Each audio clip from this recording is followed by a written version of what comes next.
Exercise 6.1 line and angles. तो ये question जो बता रहा है हमारे पास दो लाइंस हैं, एक स्ट्रेट लाइन ए बी है और एक लाइन है सी डी जो इंटरसेक्ट करती है ए बी को पॉइंट ओ पे। तो जब ओ पे इंटरसेक्ट करती है तो वहां पर कुछ एंगल्स बनते हैं, ठीक है। अब क्या क्या एंगल्स बनते हैं और गिवन क्या क्या, पहले हम सॉल्यूशन लिखेंगे। इसमें सबसे पहले हम लिखेंगे गिवन क्या क्या है, जो क्वेश्चन में हमें गिवन है। गिवन क्या है, देखिए A O C plus angle B O E जो है वो है 70 डिग्री। ये गिवन है हमारे पास, ठीक।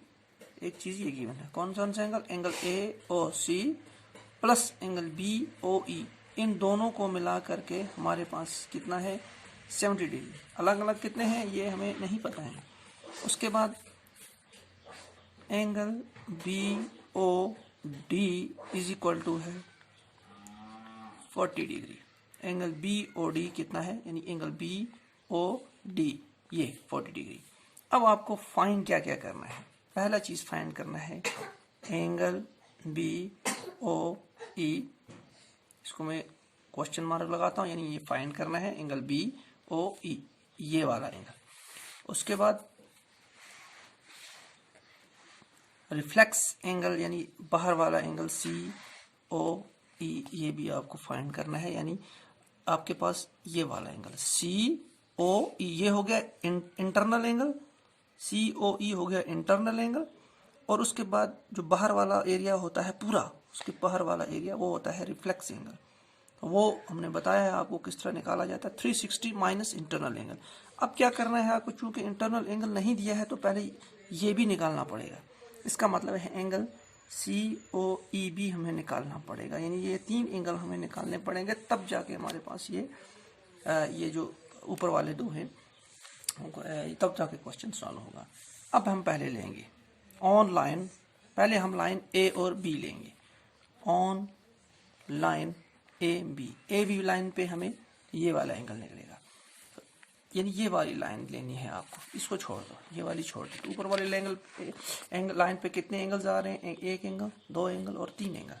कौन कौन से एंगल, पहला एंगल आता है angle A O C plus C O E. दूसरा angle C O E plus angle B O E. तीसरा angle B O E is equal to कितना है ये, एक हमने आपको बताया है कि जब हमारे पास एक स्ट्रेट लाइन होती है तो उस स्ट्रेट लाइन का मजमू यानी पूरा एंगल्स जमा करके प्लस करके कितने आते हैं 180। क्यों, क्योंकि स्ट्रेट लाइन जो होती है उसका एक थ्योरम, एक हमारे पास एक फार्मूला है, यानी क्यों, क्योंकि ये linear pair of angles, linear pair of angles होते हैं। स्ट्रेट लाइन पे जो भी पेयर्स एंगल्स होंगे उन्हें हम कहते हैं लीनियर पेयर ऑफ एंगल, और इनको जमा करके प्लस करके आता है हमारे पास 180। ये हमारे पास फार्मूला है दिया गया है। अब क्या करना है हमें, अब आप देख सकते हैं यहाँ पर आपने दिया angle A O C plus angle B O E. यहाँ देखो एंगल ए ओ सी यहाँ पर और एंगल बी ओ ई, इन दोनों को जब जमा करेंगे हम तो ये किसके बराबर है 70। तो मैं इन दोनों को एक साथ ले आता हूँ, that implies angle A O C plus angle B O E. अब क्या बच गया हमारे पास, angle C O E is equal to, that implies इसका और इसका प्लस हमारे पास गिवन है कितना है 70 degree, plus angle C O E जो है निकालना है 80 डिग्री। अब चूंकि निकालना हमारे पास एंगल सी ओ ई है तो इसको हम यहाँ ही रखेंगे, angle C O E is equal to, ये हो गया 180 डिग्री, और ये 70 प्लस इधर साइड में है, राइट साइड लेफ्ट में, तो उसको राइट में ले आएंगे, यहाँ इसकी माइनस हो जाएगा क्योंकि प्लस में है वहाँ पर, इज इक्वल टू। अब 180 में से 70 निकालोगे तो ये बच गया 110 डिग्री। इसका मतलब ये हो गया कि एंगल सी ओ ई जो है, एंगल सी ओ ई कितना आ गया 100 सॉरी एंगल सी ओ ई कितना आ गया 110 डिग्री। तो यहां हम लिख सकते हैं अब एंगल सी ओ ई कितना आ गया 110 degree.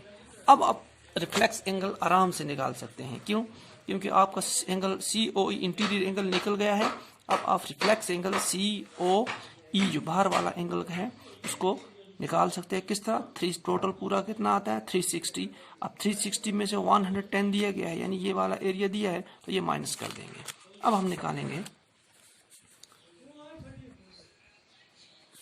Now reflex angle C O E is equal to 360 minus interior angle. Interior angle कितना है हमारे पास सी ओ ई 110 डिग्री। इसका मतलब ये हो गया कि अब जब आप निकालोगे 110 डिग्री तो ये बन जाएगा 250 डिग्री। तो रिफ्लेक्स एंगल कितना आ गया? Therefore angle C O E is equal to 200 यानी ये वाला एंगल ये हो जाएगा 250 डिग्री। ठीक। अब दो हमारे पास निकल गए यानी हमारे पास कौन कौन सा निकला? एक तो निकल गया सी ओ ई ये, ठीक। उसके बाद हमारे पास कौन सा रिफ्लेक्स? अब बच गया एंगल बी ओ ई। आप देख सकते हैं जो बी ओ ई यानी बी ओ ई जो है वो हमारे वो जो है किस लाइन पे आता है? एंगल बी ओ ई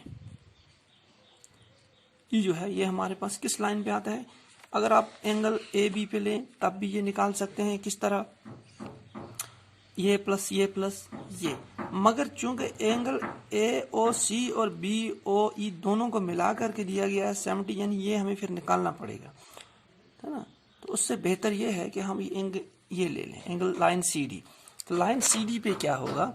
देखिए लाइन सी डी पे यानी ये वाली एंगल लाइन सी डी पे देखिए सी डी पे एक लीनियर लाइन बन रही है 180।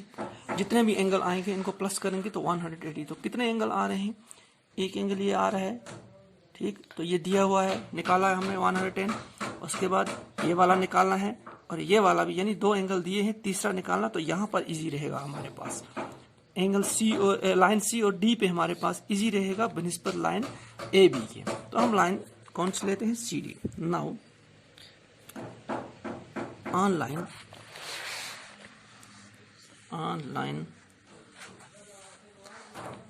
CD लाइन CD क्या होगा? ये वाली। तो पहला एंगल ये लेंगे angle COE plus angle BOE ये वाला angle plus angle BOD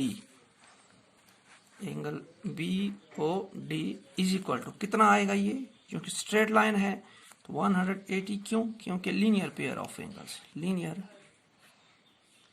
pair of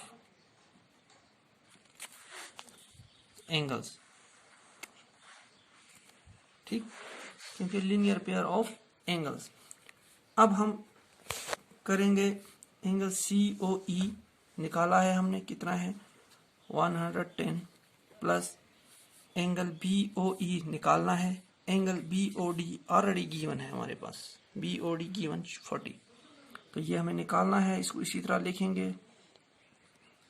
angle BOD जो है हमारे पास 40 डिग्री है तो 110 और 40 को हम प्लस कर देंगे तो ये बन जाएगा 150 plus angle BOE is equal to 180। That implies, अब चूंकि ये निकालना है इसको यहाँ ही रखेंगे। Angle BOE is equal to, इसको हटाएंगे हम, राइट साइड में ले जाएंगे तो ये माइनस हो जाएगा। इसका मतलब ये हो गया 180 में से 150 जब निकालोगे तो इसका मतलब ये हो गया 30 degree. Therefore angle BOE is equal to 30 degree. तो इस तरह हमारे पास ये हो गया। अब हमारे पास एंगल बी ओ ई कितना निकला, सॉरी यहाँ पर लिखेंगे एंगल बी ओ ई कितना आ गया 30 डिग्री। अब आप 30 डिग्री जब निकला तो आराम से आप निकाल सकते हैं एंगल ये वाला। अब आप ए ओ सी अगर क्वेश्चन पूछे तो निकाल सकते, किस तरह, क्योंकि ये अब ये लाइन आप ले लीजिए तो दो एंगल दिए हैं 110 प्लस 30 हो गया 140, तो इसका मतलब ये वाला एंगल 40, चूंकि 180 आना चाहिए 140, इन दोनों का मिला करके 140 हो रहा है, तो ये 40 तब जाके 180 हो जाएगा। तो इस तरह आपका ये क्वेश्चन जो होता है ये कंप्लीट हो जाता है। ठीक, अब करेंगे हम नेक्स्ट क्वेश्चन।